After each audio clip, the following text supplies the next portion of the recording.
ಕಂದಮ್ಮ ಕೀರ್ತನಾ ಚಿಕಿತ್ಸೆಗಾಗಿ ಸುದೀಪ್ ಕರೆಗೆ ಒಗೊಟ್ಟ ಜನ ಹರಿದು ಬಂದಿದ್ದು ಎಷ್ಟು ಹಣ? ಪುಟ್ಟ ಕಂದಮ್ಮ ಕೀರ್ತನಾ ಅಪರೂಪದ ಕಾಯಿಲೆಯಿಂದ ಬಳಲುತ್ತಿದ್ದಾಳೆ. ಇತ್ತೀಚೆಗೆ ನಟ ಸುದೀಪ್ ಮನವಿ ಮಾಡಿ ಆಕೆಯ ಚಿಕಿತ್ಸೆಗೆ ಸಹಾಯ ಮಾಡುವಂತೆ ಕೋರಿದ್ದರು. 7 ತಿಂಗಳ ಹಿಂದೆ ಮಾಜಿ ಕ್ರಿಕೆಟಿಗ ಅನಿಲ್ ಕುಂಬ್ಳೆ ಕೂಡ ಕೀರ್ತನಾಳ ಚಿಕಿತ್ಸೆಗಾಗಿ ಸಹಾಯ ಮಾಡುವಂತೆ ಕೇಳಿಕೊಂಡಿದ್ದರು. ಕಿಚ್ಚ ಸುದೀಪ್ ಮನವಿ ಮಾಡಿದ ಮೇಲೆ ಆಕೆಯ ಕುಟುಂಬಕ್ಕೆ ಹೆಚ್ಚಿನ ನೆರವು ಹರಿದು ಬರ್ತಿದೆ. ಅರಣ್ಯ ಇಲಾಖೆಯ ಡೆಪ್ಯೂಟಿ ಆರ್ಎಫ್ ಕಿಶೋರ್ ಕುಮಾರ್ ಹಾಗೂ ಅವರ ಪತ್ನಿ ನಾಗಶ್ರೀ ದಂಪತಿ ಮಗಳು ಕೀರ್ತನಾ 2 ವರ್ಷದ ಕಂದಮ್ಮ ಬಲು ಅಪರೂಪದ spinal muscular atrophy SMA type 2 ಎಂಬ ಜೆನೆಟಿಕ್ ಕಾಯಿಲೆಯಿಂದ ಬಳಲುತ್ತಿದ್ದಾಳೆ. ಆಕೆಯ ಕಾಯಿಲೆ ಎಷ್ಟು ಗಂಭೀರ ಸ್ವರೂಪದ್ದು, ಆಕೆ ಚೇತರಿಸಿಕೊಳ್ಳಲು ಎಷ್ಟು ಹಣ ಬೇಕು ಎಂದು ಕಿಚ್ಚ ಸುದೀಪ್ ತಿಳಿಸಿದ್ದರು. ಪುಟ್ಟ ಕಂದಮ್ಮ ಕೀರ್ತನಾಳ ಚಿಕಿತ್ಸೆಗೆ ಬರೋಬ್ಬರಿ 16 ಕೋಟಿ ರೂ. ವೆಚ್ಚವಾಗುತ್ತದೆ ಎಂದು ಹೇಳಲಾಗುತ್ತಿದೆ. 1 ತಿಂಗಳ ಸಿರಫ್ಗೆ ಅಂದಾಜು 12 ಲಕ್ಷ ರೂ. ಬೇಕಾಗುತ್ತಿದೆ. ಇದೇ ಕಾರಣಕ್ಕೆ ನಟ ಸುದೀಪ್ ಸೇರಿದಂತೆ ಸಾಕಷ್ಟು ಜನ ತಮ್ಮ ಕೈಲಾದ ಸಹಾಯ ಮಾಡಲು ಮುಂದಾಗಿದ್ದಾರೆ. ಸುದೀಪ್ ಈಗಾಗಲೇ ನಾನು ಸಹಾಯ ಮಾಡಿದ್ದೇನೆ, ನೀವು ಕೈ ಜೋಡಿಸಿ ಎಂದು ಕೇಳಿಕೊಂಡಿದ್ದರು. 1 ವರ್ಷ ತುಂಬುವವರೆಗೂ ಎಲ್ಲಾ ಮಕ್ಕಳಂತೆ ಇದ್ದಳು ಕೀರ್ತನಾ.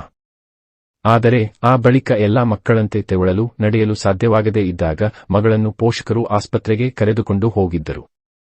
4 ತಿಂಗಳ ಕಾಲ ಸಾಕಷ್ಟು ತಪಾಸಣೆ ನಡೆಸಿ ಕೀರ್ತನಾಗೆ ಇದ್ದ ಕಾಯಿಲೆಯನ್ನು ವೈದ್ಯರು ಗುರುತಿಸಿದ್ದರು. SMA ಟೈಪ್ 2 ಅಷ್ಟು ಸುಲಭವಾಗಿ ಗುರುತಿಸಲು ಸಾಧ್ಯವಾಗುವುದಿಲ್ಲ. ನಿಲ್ಲಲು ಕೂರಲು ಕೀರ್ತನಾ ಕಷ್ಟಪಡುತ್ತಿದ್ದಾಳೆ. ಚಿಕಿತ್ಸೆ ಕೊಡದೇ ಇದ್ದರೆ ಮಗುವಿನ ದೇಹದ ನರಗಳು ಹಾನಿಗೊಳಗಾಗುತ್ತದೆ. ಅಷ್ಟು ಸುಲಭವಾಗಿ ಈ ಕಾಯಿಲೆಯನ್ನು ಗುಣಪಡಿಸಲು ಸಾಧ್ಯವಿಲ್ಲ ಎಂದು ವೈದ್ಯರು ಹೇಳಿರುವುದಾಗಿ ಕೀರ್ತನಾ ಪೋಷಕರು ಹೇಳಿದ್ದಾರೆ. ನಟ ಸುದೀಪ್ ಅವರು ಕೂಡ ತಮ್ಮ ಕೈಲಾದ ಸಹಾಯವನ್ನು ನೇರವಾಗಿ ಆಸ್ಪತ್ರೆಗೆ ತಲುಪಿಸುವುದಾಗಿ ಹೇಳಿದ್ದಾರೆ. ಕೀರ್ತನಾ ರೀತಿ ಇನ್ನೂ ಕೆಲ ಮಕ್ಕಳು ಇಂತಹ ಸಮಸ್ಯೆಯಿಂದ ಬಳಲುತ್ತಿದ್ದಾರೆ. ಸುದೀಪ್ ವಿಡಿಯೋ ಮಾಡಿ ಮಾತನಾಡಿದ ಬಳಿಕ ಸಾಕಷ್ಟು ಜನರಿಗೆ ಈ ಅಪರೂಪದ ಕಾಯಿಲೆ ಬಗ್ಗೆ ಗೊತ್ತಾಗಿದೆ. ವೈದ್ಯರ ಸಲಹೆಯಂತೆ ಸ್ವಿಟ್ಜರ್ಲ್ಯಾಂಡ್ನಿಂದ ಕೀರ್ತನಾಗೆ ಸಿರಫ್ ತರಿಸಿ ಕೊಡಲಾಗುತ್ತಿದೆ. ಹಿರಿಯ ನಟಿ ತಾರಾ, ನಟ ಜಿಮ್ ರವಿ ಸೇರಿದಂತೆ ಕೆಲವರು ಈಗಾಗಲೇ ತಮ್ಮ ಕೈಲಾದ ಸಹಾಯ ಮಾಡುತ್ತಿದ್ದಾರೆ. ಸುದೀಪ್ ಕರೆ ನೀಡಿದ ಬಳಿಕ 38 ಲಕ್ಷ ರೂಪಾಯಿ ಹಣ ಕೀರ್ತನಾ ಪೋಷಕರ ಬ್ಯಾಂಕ್ ಖಾತೆಗೆ ಜಮೆಯಾಗಿದೆ. ಈ ಬಗ್ಗೆ ಆಕೆಯ ಪೋಷಕರು ಮಾಹಿತಿ ನೀಡಿದ್ದಾರೆ. ಈಗಾಗಲೇ 4 ತಿಂಗಳಿಂದ ಕೀರ್ತನಾ ಚಿಕಿತ್ಸೆಗೆ 25 ಲಕ್ಷಕ್ಕೂ ಅಧಿಕ ಹಣವನ್ನು ಪೋಷಕರು ವ್ಯಯಿಸಿದ್ದಾರೆ.